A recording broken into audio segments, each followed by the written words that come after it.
Om Om Om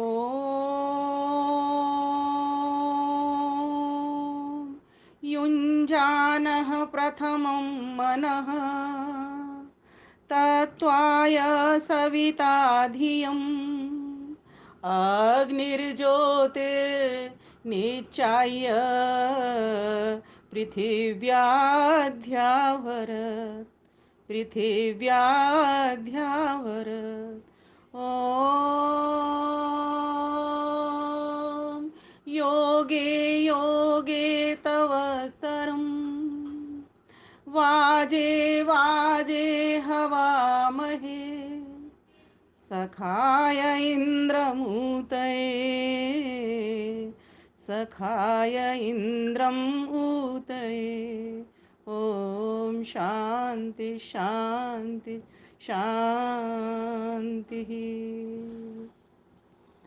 UNO से निर्धारित 21 जून अंतर्राष्ट्रीय योग दिवस पर इस क्रियात्मक योग प्रशिक्षण कार्यशाला में उपस्थित सम्मान और आदर के योग्य स्नेहिल प्रिय चिरंजीव सार्थक आर्य जी, जो कि कुशल प्रशिक्षक हैं, इस प्रशिक्षण कार्यशाला के संयोजक भी हैं, संचालक भी हैं, और हमारे समक्ष उपस्थित जो हमको बहुत कुछ योग के विषय में बताने वाले हैं, ऐसे हम सबके पूज्य गुरु श्रद्धेय स्वामी जी महाराज एवं सभी देश विदेश से जुड़े सम्मानित माताओं, बहनों एवं भाइयों तथा प्रतिभागी समस्त परीक्षार्थीगण, सभी को योग दिवस की हार्दिक शुभकामनाएं, लख लख बधाइयाँ प्रेषित करती हूँ। सभी उत्तम सुख स्वास्थ्य समृद्धि पाएं, उस परम प्रता परमेश्वर के आनंद को पाएं और अपने रोगों को भगाएं और योगमय जीवन बनाते हुए अपने जीवन को सुंदर करते हुए मानव जीवन का कल्याण करें, अर्थात परमानंद की प्राप्ति करें। तो आज का जो विषय है मेरा, जो सार्थक जी ने दिया है, योग से हम कैसे रह सकते हैं निरोग, बहुत ही सुंदर विषय लगा मुझे। वास्तव में योग तो आता ही निरोग करने के लिए, जिससे मिटें कष्ट क्लेश भोग रोग, वही तो होता है योग, क्योंकि उससे होते हैं हम सभी निरोग। तो भाइयों बहनों, ये योग है क्या? योग का अर्थ होता है समाधान, योग का अर्थ होता है समाधि। महर्षि व्यास कहते हैं, व्यास भाष्य करते हुए, महर्षि पतंजलि ने योग दर्शन लिखा है, वहां पर लिखते हैं योगा समाधि। समाधि अर्थात समाधान, समाधि अर्थात समाधान, समाधान अर्थात प्राप्ति। जिस चीज की इच्छा हो रही है, मन के भीतर इच्छा उठी है, और उसको इच्छा को प्रयत्न में, पुरुषार्थ में बदल करके जब हम प्राप्त करने का प्रयास करते हैं, पूरी तरीके से उद्यम करते हैं, फिर वो वस्तु प्राप्त हो जाती है, वही तो समाधि होती है। तो योग का अर्थ हुआ प्राप्ति, अर्थात किसकी प्राप्ति? जिससे तुमको शांति मिलती, उस शांत स्वरूप की प्राप्ति, उस प्रशांत स्वरूप की प्राप्ति, जिससे इतना आनंद मिल जाता है कि आपके सारे रोग छूमंतर हो जाते हैं। और उसके लिए उस शांत स्वरूप ने हमको कुछ नियमावली दी, कुछ हमें विधान दिया, कुछ हमारे लिए नियम बनाए, कुछ हमें तौर तरीके सिखाए कि जीवन को कैसे जिए। तो निकल करके सामने बात आई कि जो जीवन, सुंदर जीवन जीने का जो ढंग है, वही हमारा योग है। व्यक्ति अपने आप को अगर सुंदर बनाना प्रारंभ कर दे, बाहर से तो हम सुंदर होते हैं, लेकिन भीतर से सुंदर होने में कहीं ना कहीं कमी हो जाती है। उसी को महर्षि पतंजलि महाराज ने कहा कि यम नियम के द्वारा अपने भीतर का विकास हम प्रारंभ कर दें। तो मैं 3 बातों की ओर ध्यान आकृष्ट करूंगी, जिसके कारण हम पूर्णतः निरोग हो सकते हैं। कि एक तो वैयक्तिक विकास व्यक्ति करे अपना, इसके लिए क्या करे? प्राणायाम करे। प्राणायाम अर्थात प्राणों का आयाम, प्राणों को ऐसी गति दे जिससे प्राण बलवती हों, स्वस्थ हों। उसके लिए सुबह शाम 2 टाइम संध्या का हमारी विधान है, और उसमें महर्षि देव दयानंद सरस्वती हमें आभ्यंतर बाह्य स्तंभ वृत्ति और आभ्यंतर बाह्य विषयाक्षेपी इस प्रकार का हमें प्राणायाम बताते हैं कि 4 प्रकार के प्राणायाम हैं, जिनमें से आभ्यंतर और बाह्य और स्तंभ वृत्ति हर कोई कर सकता है, और ये करना चाहिए हमको। इसमें श्वास और प्रश्वास की गति को ठीक प्रकार से उचित दिशा में लेकर के जाना होता है, और उस परमात्मा में जोड़ देना होता है। शुद्ध वायु हो, ठीक प्रकार का आसन हो, ठीक प्रकार की हमारी स्थिति हो, इसमें बैठ करके उस परमेश्वर का ध्यान भी करते जाएं और अपने श्वास प्रश्वास पे निगाह रखते हुए, क्योंकि प्राण ही हमारे मन को रुकवाने वाले हैं, जो कि हमारा सांसारिक विचारों में जाता है, सांसारिक वृत्तियों में लगता है। इस विषय को और अधिक स्वामी जी आपको बताएंगे, क्योंकि ये अष्टांग योग का विषय चला जाएगा। तो मैं अभी यहीं रुकती हूँ, क्योंकि 30 मिनट के भीतर मुझे अपनी बात पूरी करनी है। तो हम सभी एक तो प्राणायाम नित्य प्रत किया करें, संध्या करें, उसमें प्राणायाम भी आ जाता है। दूसरी बात, योग योग के साथ साथ आसन भी करें, और आसनों को योगमय बना दें। इसीलिए आजकल जो प्रचलित शब्द हुआ योगासन, वो क्यों हुआ? स्वामी रामदेव जी ने इसका प्रयोग क्यों किया? क्योंकि आज वर्तमान युग में पूरी तरीके से योग पद्धति लोगों को प्राप्त नहीं हो रही। जो वैदिक है उनको तो पता है कि अष्टांग योग क्या है। यम नियम से लेकर के 8 भाग यश के बनते हैं, यम नियम आसन प्राणायाम प्रत्याहार धारणा ध्यान समाधि। ये अभी स्वामी जी से हम सभी सुनेंगे, इसीलिए मैं नहीं खोल रही इसको। तो लेकिन स्वामी रामदेव जी ने क्या किया कि उन्होंने आसनों में प्रतिष्ठित करते हुए बहुत सारे आसनों का प्रयोग किया, और उसके साथ साथ लोगों को मंत्र बोलते बोलते और ईश्वर में जोड़ने का प्रयास किया। तो आज के वर्तमान युग में ये बहुत अच्छा है, और इसका प्रयोग हम सभी को करना चाहिए। आसन करते हुए, प्राणायाम करते हुए, व्यायाम करते हुए, एक्सरसाइज करते हुए हमें ईश्वर से जुड़ा रहना चाहिए। और सिर्फ इन्हीं से ही नहीं जुड़ा रहना चाहिए, हमें घर के काम करते हुए भी ईश्वर से जुड़ा रहना चाहिए। आपकी योग की स्थिति पूर्ण स्थिति हो जाती है। तो इस प्रकार से हमको इस बोध में जीना है कि जो भी आसन भी अगर वो चल रहे हैं, हमारे यहाँ तो महर्षि पतंजलि ने आसन का नाम दिया स्थिर सुखम आसन। स्थिर होकर के, शांत होकर के उस शांत स्वरूप का ध्यान करना, अपने मन को उससे जोड़ देना। अभी मैं वेद मंत्र बोल रही थी, उसका मतलब क्या है कि योगी का कैसे पता चलता है, योगी का लक्षण क्या है, योगी क्या करता है। उसको योगी को युंजाना कहा है, अपने मन को होता कहाँ जोड़ देता है वो उस परम पिता परमेश्वर में। कहाँ से हटा करके? योग चित्त वृत्त निरोध, जो वृत्तियां हमारी संसार की ओर जा रही हैं, जो विचार जा रहे हैं, वहां से उठा करके, मीन्स विचार कैसे जाते हैं? ये विचार हमारी आंखों से रूप को देखते हैं, रसना से रस को चखते हैं, नासिका से गंध को लेते हैं, कानों से शब्द को सुनते हैं, इस तरीके से बाहर वृत्ति चली जाती है। तो इनको बंद कर दो, इन द्वारों को बाहर के। कोई ये हमारे पास ताकत है ही कि हम इनको बंद कर सकते हैं? और बंद करके, पर कई बार ऐसा भी देखा जाता है, बंद करते करते भी, इन चीजों को बंद करते करते भी रूप में मन के द्वारा हम कनेक्ट हो जाते हैं, भले ही हमारी बाहर की इंद्रियां नहीं देख रही, क्योंकि भीतर भी तो ज्ञान इंद्रियां हैं हमारी, तो वो कनेक्ट बनी रहती हैं। तो उसके लिए क्या करना पड़ेगा? योगे योगे नित्य प्रति योगाभ्यास में उतरना पड़ेगा, यम नियम में उतरना ही पड़ेगा। अभी यम नियम हम आगे समझ लेंगे पूरे के पूरे। इसमें हमको उतरना ही पड़ेगा, तभी जाकर के हम निरोग हो सकते हैं। क्योंकि यम नियम जो प्रक्रिया है ना, उसमें अपने आप की फिटनेस भी है, वैयक्तिक विकास भी है उसमें, और समाज के प्रति क्या कर्तव्य, किस तरीके का बर्ताव हमारा हो, इस प्रकार से ये हमको यम की प्रक्रिया भी मिलती है। तो नियम अपने लिए और यम औरों के साथ व्यवहार करने के लिए है, अपने ही लिए दोनों बात। एक आंतरिक विकास कर रहा है, एक बाह्य विकास कर रहा है। तो इस प्रकार से हम अपना योगासन, ध्यान, ध्यान अर्थात उस ईश्वर को खोजने का प्रयास करें, शब्द प्रमाण और अनुमान प्रमाण के आधार पर उसको प्रत्यक्ष करना है। ये बात हो गई। अब आते हैं हम आदर्श दिनचर्या। सुबह से लेकर के रात्रि तक अगर हम लोगों की आदर्श दिनचर्या, जैसे कि हमारे शास्त्र कहते हैं 4 बजे से लेकर के रात्रि 10 बजे तक की, इसको अगर हम जिस प्रकार से शास्त्रों ने हमको बताया है, युक्ताहार विहारस्य, गीता ने भी इसको कहा है, उस तरीके से अगर जीवन यापन अगर हम अपना कर लेते हैं, तो हम निरोग हो सकते हैं। आधी बीमारी हमारी छूमंतर इसी तरीके से हो जाएगी। हमारा रात देर तक उठना है, सूरज भगवान बहुत पहले से हमारा अभिनंदन कर चुके होते हैं, हमने उनका तिरस्कार कर दिया, अपमान कर दिया, हम उठ नहीं पाते। क्यों नहीं उठ पाते? क्योंकि रात्रि को हम लेट हो जाते हैं। और ये हम सभी महानगरों में तो ये देख ही जा रहा है, हम अपने घर की भी बात करें तो हमारे घरों में भी यही देखा जा रहा है। तो हम सभी को यहाँ से उठने का प्रयास करना चाहिए। तो आदर्श दिनचर्या होगी, समय से उठेंगे, समय को सोएंगे, तो हम अपने आप ही फिट होने लग जाएंगे। सारा खेल तो यहीं बिगड़ जाता है। कहते हैं, डॉक्टर्स बताते हैं, अगर 10 घंटे से ज्यादा भी हम नींद ले लेते हैं, है ना, तो हम रोगी पड़ जाते हैं। सुबह अगर सूरज के बाद अगर हम उठते हैं तो रोगी पड़ जाते हैं। तो आधा रोग तो हम ऐसे खत्म कर सकते हैं, जल्दी प्रातःकाल उठें, रात्रि को जल्दी सो जाएं। क्यों आंखों को दुखाएं? जितना हमें ईश्वर ने हमारी व्यवस्था की है, विधान किया है, उसके अनुसार। तो योगी क्या करता है? योगी यही तो करता है, अपनी दिनचर्या को व्यवस्थित करता है, ईश्वर का ध्यान करता है, उपासना करता है, उसको समीप अनुभूति करता है। हर कर्म में कपड़े धो रहा है तो भी उस ईश्वर के नाम लेकर के उसको सम्मुख देख रहा है कि वो ईश्वर की शक्ति से मैं कपड़े धो रहा हूँ। खाना बनाता है तो भी, ध्यान करता है तो भी उस ईश्वर के निराकार स्वरूप का, सच्चिदानंद सर्वज्ञ सर्व व्यापक स्वरूप का ध्यान कर रहा होता है, सच्चिदानंद स्वरूप का ध्यान कर रहा है। इस प्रकार से व्यक्ति शारीरिक रूप से, मानसिक रूप से और आत्मिक रूप से, बौद्धिक रूप से, चारों बलों को बढ़ाता हुआ स्वस्थ रह सकता है। ये तो हो गई वैयक्तिक विकास। अब दूसरी बात चलते हैं सामाजिक, क्योंकि हम अंतर्राष्ट्रीय योग दिवस मना रहे हैं, यूएनओ ने ये निर्धारित हमारे लिए कर दिया है, तो इसमें हम चाहते हैं चारों ओर से शांति हो, हर कोई योगी बने, कोई युंजाना बने, हर कोई प्रतिदिन योगाभ्यास करने वाला बने।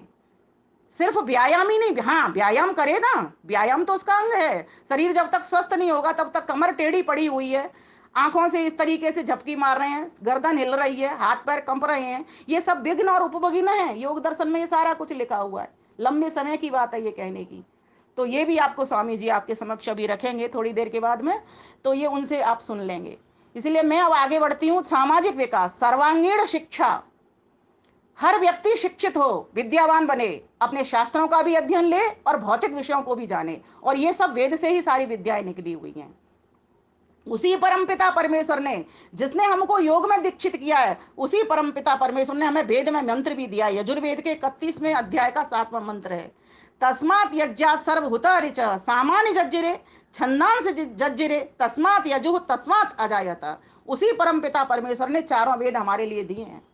तो उस परमात्मा से जुड़ेंगे, कैसे जुड़ेंगे? उसकी वेद की समीपता करके जुड़ेंगे, तो हमको मानसिक शांति मिलेगी, क्योंकि मंत्र मनन करवाता है, चिंतन की शक्ति देता है, अभ्यास को बढ़वाता है। इस प्रकार से हम वेद की समीपता भी साथ साथ करेंगे, तभी हम जाकर के योग में प्रतिष्ठित हो सकते हैं।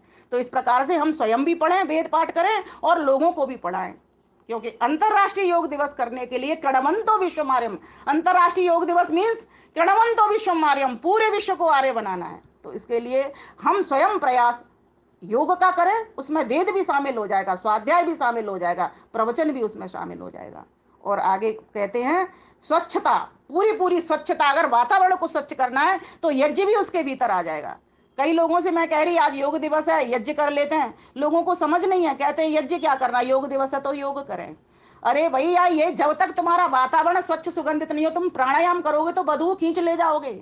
दूसरी बात, जब तक वातावरण तुम्हारा स्वच्छ नहीं होगा, जलवायु तुम्हारे, अन्न तुम्हारा शुद्ध नहीं होगा, तब तक तुम्हारा शरीर स्वस्थ नहीं होगा, तो तुम योग ध्यान में कैसे उतरोगे?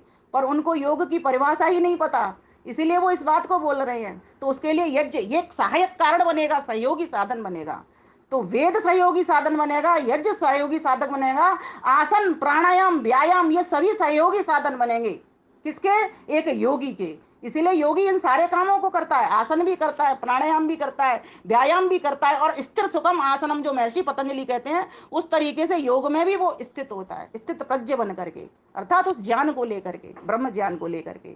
फिर कहा गया कि स्वस्थ समाज, योगी स्वस्थ समाज करने के लिए अगर वो सही मायने में ब्राह्मण है, ब्रह्मनिष्ठ है, तो लोगों को वो शिक्षा भी देगा कि किस प्रकार से हम ब्रह्मनिष्ठ बने, किस प्रकार से ब्रह्म के दिए हुए आदेश का पालन करें, आज्ञाओं का पालन करें, ब्रह्म को सेवन करने वाले बने, और उसके आज्ञा आदेश संदेश निर्देश उपदेश को मानते हुए अपने जीवन के द्वारा लोगों तक आदर्श पहुंचाने का प्रयास करें।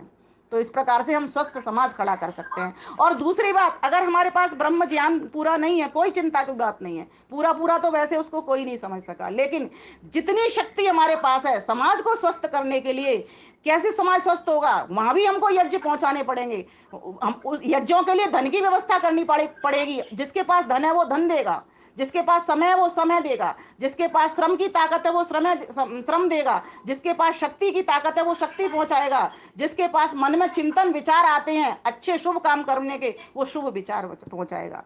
तो इस प्रकार से स्वस्थ समाज को करें, तब जाकर के हम अंतरराष्ट्रीय योग दिवस की सफलता की बात कर सकते हैं, पूरे संसार को निरोग बना सकते हैं। तो निरोग बनाने के ये तरीके हैं। फिर कहा भ्रष्टाचार उन्मूलन, जहां जहां पर भ्रष्टाचार दिखाई दे रहा है उस भ्रष्टाचार को दूर करने के लिए एक योगी व्यक्ति उद्यत रहता है, इसीलिए वो ज्ञान को घर घर पहुंचाना चाहता है, घर घर में यजमानों के घर पहुंचता है और बताता है उनको, तुम यज्ञ करो, अपने संतानों को यज्ञ में लेके बैठो, वेद पढ़ाता है, वेद की शिक्षा देता है, हर तरीके से वो उद्यत होता है, किसी भी तरीके से परिवार बने, क्योंकि परिवार एक व्यक्तिगत इकाई है और इसी से समाज का निर्माण होता है और समाज से राष्ट्र का निर्माण होता है, और राष्ट्र जब सारे की सारे इसी तरीके से योग में हो जाएंगे तो पूरा विश्व क्रीडमंतो विश्वमार्यम बन जाएगा। आगे चलते हैं, वैश्विक। अब वैश्विक शांति के स्तर पर क्या करना होगा? शाकाहार, ये भी एक योगी का लक्षण है, योगी कभी भी मांस नहीं खाता, शाकाहार, क्योंकि शाकाहार करने वाला की ही बुद्धि मेधा स्मृति, अब यहां पर योग के लाभ भी आ जाएंगे, व्यक्ति को अगर मेदा बढ़ानी है, शाकाहार करे। हमारे पास इतने तरह तरह के ड्राई फ्रूट्स होते हैं, घरों में रखे सड़े रहते हैं, लेकिन मांस की ओर हमारी प्रवृत्ति बनी होती है, क्योंकि हमको शुद्ध ज्ञान नहीं है। जिस दिन शुद्ध ज्ञान हो जाएगा, व्यक्ति शुद्ध कर्म में बनिया उतरेगा, और शुद्ध ज्ञान और शुद्ध कर्म मिलते के साथ शुद्ध उपासना अपने आप ऑटोमेटिकली प्रारंभ हो जाएगी। जिन घरों के भीतर शाकाहार नहीं होता, वे ही लोग धार्मिक मानने चाहिए, क्योंकि उनको पता है कि मांसाहार खाने के कितने नुकसान है, कितने प्राणियों की चीख के द्वारा तुम भोजन को कर रहे हो। आगे चलते हैं, ये तो बहुत लंबा विषय है। शांति की स्थापना, अगर शांति की स्थापना हम चाहते हैं तो हम पहले स्वयं शांत होना सीखें। अगर किसी को शांति की इच्छा है, वो इच्छाओं को शांत करना सीखे। घर में कूड़े कबाड़े का हमने ढेर लगा लिया है, विचारों में हमने कूड़ा इकट्ठा कर लिया है, इन सभी को दूर फेंकने का प्रयास करें। आगे चलते हैं। शुद्ध पर्यावरण, पूरी तरीके से शुद्ध पर्यावरण करने के लिए पर्यावरण चारों ओर से हमको प्रयास करना पड़ेगा, शुद्ध ज्ञान के द्वारा, शुद्ध कर्म के द्वारा, शुद्ध भक्ति के द्वारा। इन तीनों के आधार पर ही शुद्ध पर्यावरण हमारा हो सकता है, और उसके लिए यज्ञ भी एक सहयोगी साधन बनेगा, वेद भी एक सहयोगी साधन बनेगा। फिर शुद्ध आचरण, जैसा तुमने जाना उस ज्ञान को वैसा ही अपने क्रिया व्यवहार में उतार लेना, ये शुद्ध आचरण होगा। तो इस प्रकार से हम वैयक्तिक, सामाजिक और वैश्विक, इन तीन प्रकार से हम उन्नति करते हुए ऐसे योगी बने जिससे कि पूरा परिवार, स्वयं, पूरा परिवार, पूरा समाज और पूरा राष्ट्र निरोगी हो सके, और इसके लाभ परमानंद की प्राप्ति। परमानंद की प्राप्ति तभी हो ही नहीं सकती जब तक कि कहीं ना कहीं एक घटक बीमार पड़ा हुआ है।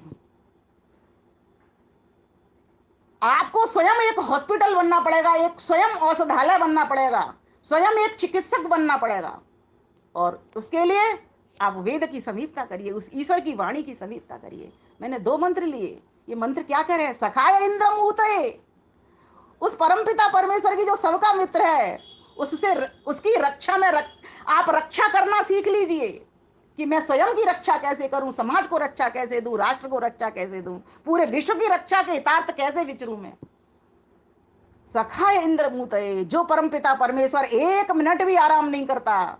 हम सोते हैं, जागते हैं, हमको सोता है, जगाता है, कौन कर रहा है इस व्यवस्था को? वही परमपिता परमेश्वर जो सबकी रक्षा कर रहा है। हम सो जाते हैं, जैसे एक माँ बालक की रक्षा करती है ना, ऐसे वो परमपिता परमेश्वर एक पक्षी को भी वो गिरने नहीं देता घोंसले पर से। ध्यान देना, पक्षी को भी वो समझ दी हुई है कि तेरा पेड़ के ऊपर घोंसला है पर तेरा गिरेगा नहीं, उसको भी आराम से सुला देता है, वो आराम से सो जाता है। ऐसा वो परम पिता परमेश्वर शांत स्वरूप, सर्व रक्षक, सर्व संचालक, सर्व सुव्यवस्थापक, सर्व व्यापक, सर्वज्ञ, सच्चिदानंद स्वरूप, सर्वशक्तिमान। हम लोग सहायता के लिए मांग करते रहते सारा दिन, मुझे वो सहायता नहीं दे रहा, मैं कैसे काम करूं, वो मुझे सहायता नहीं कर दे रहा, मैं कैसे काम करूं। अरे भाइयों, पहले तुम अपने स्वयं सहायक बनना तो प्रारंभ करो। तुम जब तक तुम अपने स्वयं सहायक नहीं बनोगे, तब तक तुम इन रोगों को समाप्त नहीं कर सकते। अपनी मदद हमेशा खुद आप कर सके जो, इन बाजुओं में शक्ति हे शक्तिमान दे दो। तो ये योग है। योग तो एक ऐसा विस्तृत शब्द है, इसको तो खोलते खोलते घंटों बीत जाएं। मैंने इस योग के ऊपर एक काव्य लिखा, उसकी भी पंक्तियां आपके समक्ष रख देती हूँ। चलिए कोई नहीं, आगे प्रवचन फिर हो जाएंगे। यदि चाहो कल्याण विश्व का, योग करो भाई योग करो। यदि चाहो कल्याण विश्व का, योग करो भाई योग करो। यदि चाहो नित खुशियाँ पाना, योग करो भाई योग करो। यदि चाहो परमानंद पाना, योग करो वही योग करो। योग ही सत है, योग ही ऋत है, योग ही रस अमृत मधुघृत है। शब्दों पर ध्यान देंगे। योग ही सत है, योग ही ऋत है, योग ही रस अमृत मधुघृत है, योग प्रेम है, योग क्षेम है, योग ही सम्मल प्रभु श्रुति पथ है, योग प्रेम है, योग क्षेम है, योग ही सम्मल प्रभु श्रुति पथ है। यदि चाहो तन स्वस्थ बनाना, योग करो भाई योग करो। यदि चाहो कल्याण विश्व का, योग करो भाई योग करो। और क्या है योग? योग है ऊर्जा, योग स्फूर्ति, योग ही मोद प्रमोद विनोद है। योग ही धर्म है, योग ही मर्म है, योग ही तप स्वाध्याय सुकर्म है। यदि चाहो मन स्वस्थ बनाना, योग करो भाई योग करो। मानसिक एकाग्रता और स्मृति का बढ़ जाना। हम भूल जाते हैं, योगी लोग नहीं भूला करते, शुद्ध ज्ञान को स्थित रखा करते हैं। हम भूल जाते हैं बार बार, लेकिन उसके लिए अभ्यास करना पड़ता है। जब दूसरी चीजों से हटेंगे, क्योंकि इसकी भी एक लिमिट है, एक क्षमता है, तो अपने आप उधर बढ़ेंगे। तो आगे कहा, यदि चाहो मन स्वस्थ बनाना, योग करो भाई योग करो। योग देता क्या है? योग दे सम्मति, योग दे संपत्ति। आप कहोगे योग संपत्ति कैसे देगा? अरे देगा ना, जब बलवान होंगे तो अपने आप कमाएंगे, उद्यम करेंगे तो योग संपत्ति भी देगा। और ज्ञान से बड़ी तो कोई संपत्ति नहीं है। मीराबाई ने कहा था, पायो जी मैं तो राम रतन धन पायो। उससे बड़ी कोई संपत्ति नहीं है ईश्वर से, जिसका मुख्य नाम ओम है। तो कहा, योग दे सम्मति, योग दे सम्मति, योग दे संपत्ति, योग ही दूर करे दुख दुर्मति। दुर्मति भी भाग जाएगी, दुर्व्यसन भी भाग जाएंगे, दुख भी भाग जाएगा, सुमति आ जाएगी, सम्मति आ जाएगी, सदगति हो जाएगी। ये सब योग करवाएगा। योग है शिक्षा, योग है दीक्षा, योग है दर्शन कला पद्धति। यदि चाहो सुख वैभव पाना, योग करो भाई योग करो। यदि चाहो सुख वैभव पाना, योग करो भाई योग करो। यदि चाहो नित खुशियाँ पाना, योग करो भाई योग करो। पतंजलि ने योग दिया था। योग दर्शन पुस्तक सभी पढ़िए, और सरल भाषा में पढ़नी हो तो स्वामी सत्यपति जी रोजड़ की पुस्तक मंगा लीजिए, योगार्थ प्रकाश। एकदम सभी सूत्रों का सरल अनुवाद है, बहुत आसानी से समझ में आ जाते हैं। और योग गुरु की शरण ले लीजिए, हमारे स्वामी जी से पढ़ लीजिए, कभी पढ़ना हो तो मुझसे भी पढ़ सकते हैं।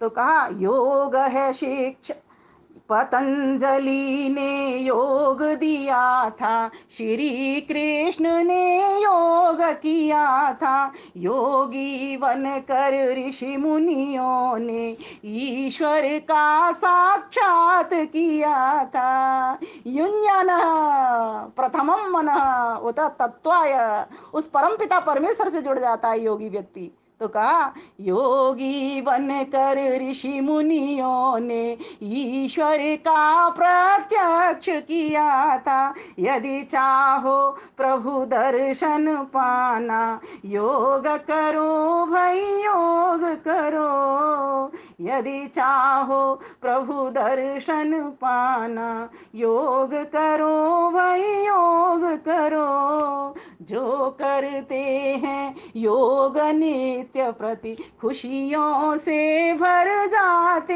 हैं। छोड़ पाप दुर्व्यसन दुर्गुण, जीवन निष्पाप बनाते हैं। जीवन को विमल बनाते हैं।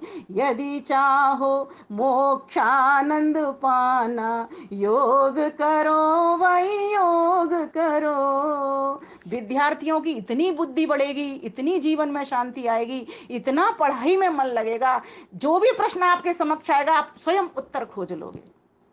और ऐसा मैं करती हूँ। कई विद्वानों से मेरे प्रश्नों के उत्तर नहीं आते, मैं स्वयं बैठती हूँ, ध्यान मग्न होती हूँ, क्योंकि ध्यान की अंतिम अवस्था ही तो समाधि है, समाधान है।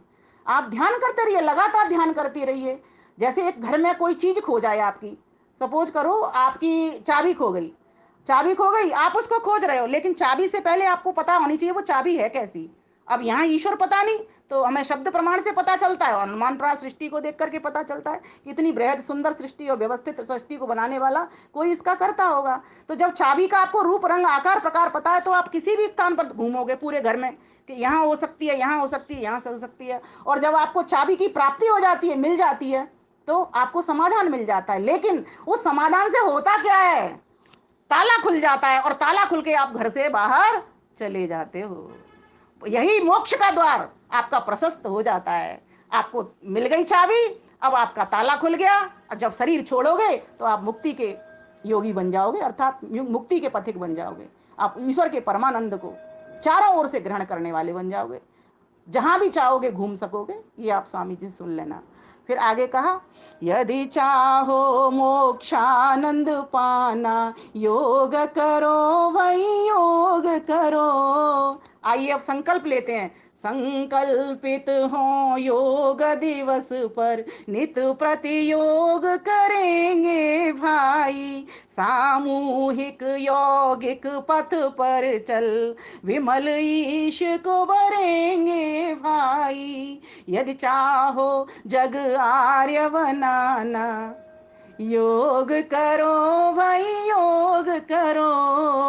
यदि चाहो जग आर्य बनाना, योग करो भाई योग करो। यदि चाहो नित खुशियाँ पाना, योग करो भाई योग करो। यदि चाहो दुख दर्द मिटाना, योग करो भाई योग करो। यदि चाहो मेधा को पाना, योग करो भाई योग करो। यदि चाहो स्मृति को बढ़ाना, योग करो भाई योग करो। यदि चाहो परमानंद पाना, योग करो भाई योग करो। तो सभी को योग दिवस की हार्दिक शुभकामनाएं। हम सभी इस योग को जीवन में लाएं, अर्थात योग में जीवन बनाएं, सुख स्वास्थ्य समृद्धि शांति आनंद परमानंद पाएं। इस प्रकार से मेरी पुनः पुनः आप सभी को हार्दिक शुभकामनाएं। सार्थक जी को साधुवाद, स्वामी जी को पुनः प्रणाम, और जितने भी श्रोता बंधु बैठे हैं उन सभी को खूब खूब हार्दिक शुभकामनाएं। नमस्ते, बधाई, धन्यवाद। आपने मेरा सुन करके सहयोग किया, धैर्यपूर्वक श्रद्धापूर्वक। धन्यवाद, नमस्ते, इति ओम शम।